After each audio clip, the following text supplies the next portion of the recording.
Terima kasih Anda masih bergabung bersama kami. Kini kita masuki segmen Getap, sudah kembali bergabung rekan Prisa Sembodatu. Ya, Wiki, kamu seneng nggak sih makan es krim? Aduh, suka banget jadi Suka tanya. banget ya. Nah, hari ini kita akan membahas cuan ala produsen es krim lokal. Sudah tersambung via video conference bersama dengan Mas Vero Hanks, CEO Papa Kibo Ice Cream. Apa kabar, Mas Vero? Hai, kabar baik. Terima Thank you kasih. udah bergabung bersama kami ya, Mas Vero. Ini bisa diceritain dikit nggak mengenai awal mula pendirian Papa Kibo Ice Cream ini? Oke, jadi awalnya Papa Kibo adalah bisnis perdagingan sebetulnya. Jadi saya bikin bisnis satu untuk ibu saya dan satu untuk ayah saya. Nah, saya bikin Papa Kibo waktu itu bisnis jualan daging buat papa saya. Terus habis itu papa saya meninggal, akhirnya saya bikin restoran. Saya bikin menu ice cream sebagai treats untuk customer saya pada awalnya. Nah, lalu ternyata treats ini berjalan lancar banget. Akhirnya orang-orang malah lebih menyukai ice cream saya. Sampai akhirnya saya turns restoran saya dari restoran rice bowl menjadi restoran ice cream. Gitu. Oke, jadi terjun ke industri ice cream ini nggak sengaja ya? Tadinya Nggak untuk sengaja treats sama aja sekali. atau semacam bonus lah gitu untuk yang datang ke tokonya Mas Vero gitu untuk membeli daging ya. Tapi ternyata minatnya tinggi dan yang dicari malah es krimnya gitu, kurang lebih kayak gitu ya? Betul, betul. Oke, tapi benar nggak sih kalau core-nya itu sebenarnya bukan penjualan ice cream? Karena kebanyakan juga yang demikian itu ternyata lebih ke supply chain atau lain sebagainya. Kalau di Papa Kibo seperti apa, Mas Vero? Jadi kalau kita tuh perbedaannya kita tuh bikin ice cream setiap hari berbeda-beda. Terus kita juga bikin workshop khusus untuk anak kecil. Jadi kalau yang lain sibuk bertanding harga, kita sebenarnya sibuk mengedukasi. Jadi selain menjual es krim yang sehat, kita juga membuat workshop untuk anak kecil gitu. Jadi ini juga untuk kayak keluarga berkunjung juga jadi satu tempat yang oke banget gitu ya. Tapi apa sih yang membuat Anda yakin soal market ice cream di Indonesia? Karena saya ngerasa Indonesia adalah negara yang tropis dan orang-orang Indonesia tuh selalu ingin mencoba hal baru gitu. Dan rata-rata kan harus ke luar negeri gitu. Kenapa kita nggak di Indonesia sendiri berkarya dan berkreasi? Kalau peta persaingannya kan yang punya bisnis ice cream juga banyak banget ya dari luar, dari di dalam negeri sendiri. Rasanya juga udah bahkan puluhan gitu. Gimana peta persaingannya dan memanfaatkan peluang tersebut? Jadi kalau saya ngelihat, kalau yang ada brand-brand besar, yang ada di mall segala macam, mereka itu justru fokus untuk mencari marketnya gitu. Sedangkan kalau kita tidak fokus untuk mencari market A, B, atau C, tapi kita fokus memberikan yang terbaik, kita memberikan edukasi, itu sih. Oke, sejauh ini ada di mana aja sih Mas untuk Papa Kibo sendiri lokasinya? Oke, tadinya kita berawal dari BSD sekarang kita lagi move ke daerah Jakarta dan lagi mau ekspansi ke Bali. Untuk saat ini Papa Kibo bisa dinikmati di Bandung di Los Tropis, di Mutoloka, dan di Jakarta di Sahla Coffee. Oke, ada apa dengan nama Papa Kibo? Kenapa Papa Kibo yang dipilih sebagai nama brand es krim ya? Oke, jadi Kibo itu sebenarnya dari bahasa Jepang artinya harapan. Jadi Papa Kibo adalah harapan Papa, yaitu harapan Papa saya. Papa saya selalu ingin men-share happiness ke orang-orang. Saya melakukan hal itu untuk Papa saya. Oke, tapi akhirnya maskotnya benar-benar diterjemahkan seolah-olah ini ya, keriting gitu rambutnya gitu ya. Padahal ini filosofinya justru dari Jepang gitu ya, mengenai harapan soal Kibo ini ya. Betul, betul, betul. Kribo Dan ini, banyak yang bukan ngira Papa Kibo adalah nama saya gitu, padahal Kibo adalah. Oke. Nah, yang menarik tadi kan dikatakan bahwa lebih ke apa mengenalkan edukasi lah ke anak-anak. Nah, terkait dengan animo soal edukasi ini seperti apa sih? Jadi saya sendiri mempelajari juga ya bagaimana caranya mengajar anak kecil. Saya juga mengajarkan beberapa guru-guru anak untuk berkontribusi. Dan terakhir kita kemarin tanggal 9 bekerja sama dengan IVI Indonesia dari Kedutaan Perancis untuk workshop ice cream anak kecil. Nah, animonya dari yang ditujukan ini kan berarti anak-anak gitu ya. Seperti apa perkembangannya atau pertumbuhannya dari animo anak-anak untuk ikut workshop tersebut? Apakah antusias atau seperti apa? Sangat sangat antusias, terutama keluarga muda ya, karena sekarang susah banget mencari tempat di mana anak kecil itu bisa mendapatkan edukasi selain dari sekolah. Oke. Tadi Mas Vero sampaikan bahwa setiap hari rasanya berbeda es krimnya ya? Yes. Oke, nah itu gimana tuh kalau udah ada masyarakat yang kayaknya lebih suka rasa misal pistachio gitu misalnya. Mau sana lagi 2 hari lagi rasanya udah berbeda gitu. Nah itu gimana sih mengakali challenge itu? Jadi biasanya aku nyuruh untuk customer nge-direct message aku di Instagram atau ngechat aku secara personal kayak besok aku mau ke sana nih, mau bikinin rasa es krim ini dong, bisa nggak gitu. Jadi biasanya aku justru nge-challenge orang-orang yang ngasih flavor ke aku, terus aku bikinin flavor khusus untuk mereka. Oh, oke. Jadi ada experience yang menarik ya si konsumen sendiri bisa membuat es krim dengan rasa yang dia mau, kurang lebih kayak gitu ya, Mas Vero ya. Betul, betul. Bahkan kadang mereka bisa datang dengan kayak, gue suka kopi ini nih gitu, bisa bikinin es krimnya nggak? Campur. Saya bikinin di depan dia langsung. Nah kita kayaknya harus coba nih Oke, Wiki ya iya, nanti iya, ya iya. yang di Jakarta. Oke, Kamu traktir kan? Ya, oke lah. Saya traktir kali ini ya, Prisa ya, ke Papa Kibo. Oke, usai jeda berikut ini kita lanjutkan. Mas Vero, kita jeda sejenak ya. Tetap bersama kami akan segera kembali. Kami masih berbincang bersama Mas Vero Hanks, CEO dari Papa Kibo Ice Cream. Oke, boleh lebih detail lagi biar Wiki tahu nih di mana mau traktir saya. Tadi kalau di wilayah Jakarta di mana aja?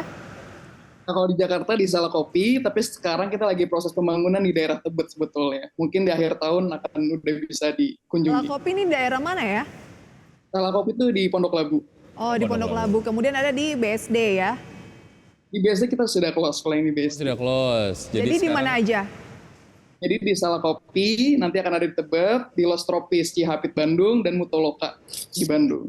Oke, dan nanti juga akan ekspansi ke Bali gitu ya. Ya, kita akan ekspansi ke Bali, lalu ke Sumatera. Oke, baik. Mas Vero, dalam bisnis es krim ini proses apa yang paling penting dan juga krusial sebetulnya? Krusial sebenarnya SDM ya, sangat susah mencari SDM yang bisa melakukan SOP dengan baik. Lalu kedua dari segi penyimpanan sih, karena kita kan menggunakan semua produk susu ya. Di 2 hal itu sih yang paling perlu diperhatikan. Gitu. Jadi freshness-nya gitu ya. Betul, betul. Kemudian tantangan terberatnya selain tadi berbicara mengenai SDM gitu ya, apa sih yang masih kayaknya dari dulu struggle sampai sekarang gitu?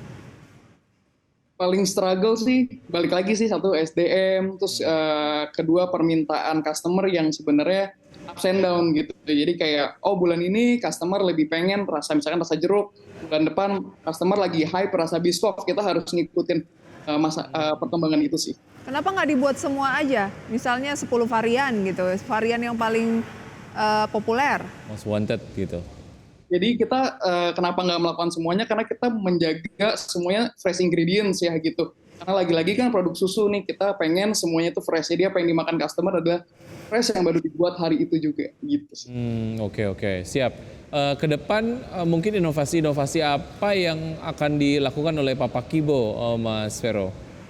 Jadi inovasi yang ke depan yang kita lakukan adalah menambah banyaknya spot. Karena saat ini kalau kita lagi event itu banyak banget yang datang bisa sampai ratusan. Dan cuma mereka ketika datang ke store kita atau store-store yang bekerjasama dengan kita tuh kesusahan. Jadi kita pengen banget untuk nambah-nambah spot kalau bisa di seluruh pulau di Indonesia. Itu sih, dan terus berkembang dalam segi packaging sih. Nah untuk menambah hal tersebut apa yang menjadi kendala, pendanaan kah atau bagaimana? Ya sebetulnya pendanaan dan sebenarnya partner sih gitu. Oke, sejauh ini ada upaya ataupun effort yang dilakukan untuk pendanaan, Mas Vero? Enggak, saat ini kita murni semua dari penjualan aja, pendanaan. Baik, 2021 berdirinya sampai dengan saat ini tentunya udah profit ya? Yes. Oke. Nah, kontribusi terbesar tadi kan dikatakan ice cream dan juga adalah workshop. Mana ini yang paling dominan dan presentasinya seperti apa antara keduanya? Oke, paling besar tentu ice cream sendiri, karena kan kita penjualannya memang sudah bertahun-tahun ya. Dengan workshop ini kita baru mulai dari Desember kemarin, tapi surprisingly gitu ya, pemasukannya 60% dari ice cream dan 40% dari workshop. Oh, Jadi dari workshop ini 40 ya? sangat amat besar pemasukannya. Oke, ada yang bilang kalau bisnis ice cream ini paling lakunya adalah pas musim panas. Kalau pas Sekarang musim dong. hujan nggak terlalu gitu ya. Bener nggak itu findingsnya, Mas Vero?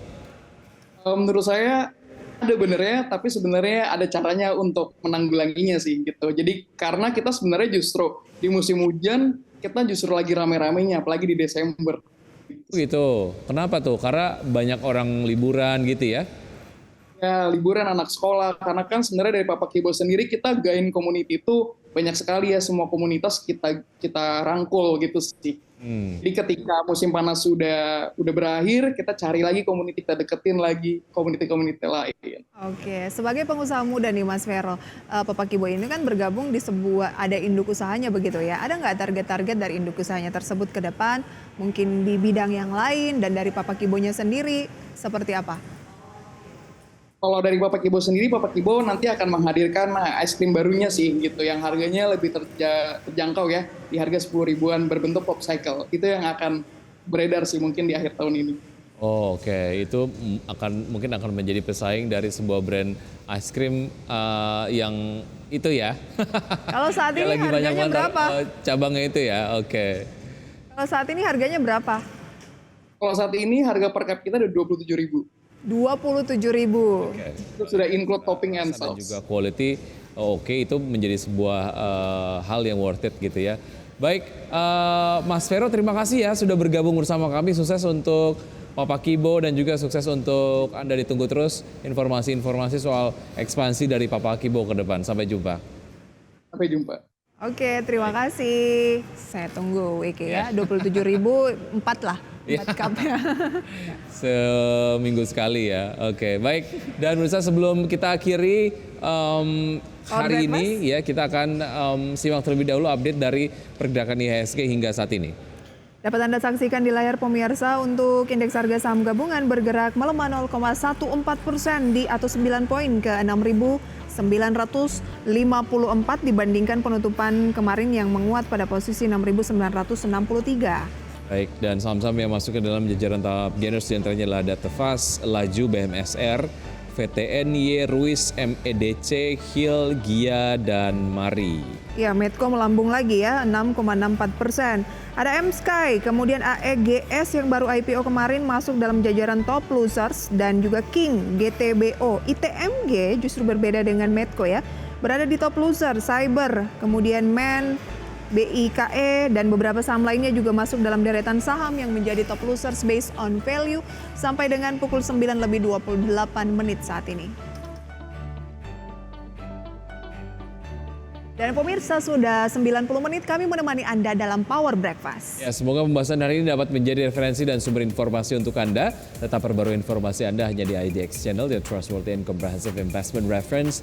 Saya Wiki Adrian. Dan saya Prisa Somodatu. Sampai jumpa.